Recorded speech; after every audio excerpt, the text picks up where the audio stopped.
Good morning. সকাল সকাল অনেক ঠান্ডা, তাই জন্য দেখতেই পাচ্ছ একদম জ্যাকেট পরে চলে এসেছি ছাদে। যাই হোক, এসে এবার হচ্ছে এখানে কিছু কাজ আছে। ফুল গাছগুলো দেখতেই পাচ্ছ, এগুলো হচ্ছে অনেক আগে ফুটেছিল ফুলগুলো, এখন শুকিয়ে গেছে। তাই এগুলো কাটিং করে ফেলে দিতে হবে, নাহলে নতুন কড়ি আসবে না, গাছটা অসুবিধা হবে। যাই হোক, যে ফুলগুলো আগে হয়েছে এবং ফুলগুলো শুকিয়ে এসেছে সেগুলোকে আমি আর কি কাটিং করে ফেলে দিচ্ছিলাম। তো যাই হোক, এবার হচ্ছে চা পাতা যেটা আমি দিই মাঝে মাঝে গাছে, তো সেটা আর কি দিয়ে দেবো, নিয়ে এসেছি ছাদে। তো এখন হচ্ছে সব ফুল গাছগুলোকে আর কি সরিয়ে নতুন করে আর কি রাখা হচ্ছে ওপরের দিকে। আমি জল দিয়ে দিচ্ছিলাম গাছে, তো সে দেখলাম গাছগুলো এখন অনেকটাই শুকিয়ে গেছে মতো, তো সেগুলো একটু জল দিচ্ছিলাম।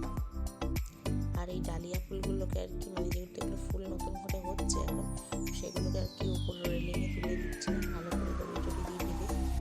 তো এই হচ্ছে অবস্থা। আর এই চন্দ্রমল্লিকাটা এত ঝাগড়া হয়েছে যে গাছটাই পুরো হেলে যাচ্ছে, তো এটাকে ভালো করে তো এইভাবে সমস্ত গাছগুলো আর কি রেখে দিলাম উপরের দিকে বেঁধে। তো যাই হোক, চলো দেখতে থাকো। এই গাছটা এখন লাঠি দিয়ে বাঁধা হচ্ছে, এত সরু হয়েছে যে ডালটা এত সরু যে মট করে ভেঙে যাবে, যেমন বেঁধে দিলাম। আর এই টমেটো গাছটা একটা অন্য টবে হয়েছিল, সেটাকে তুলে ভালো করে বসালাম।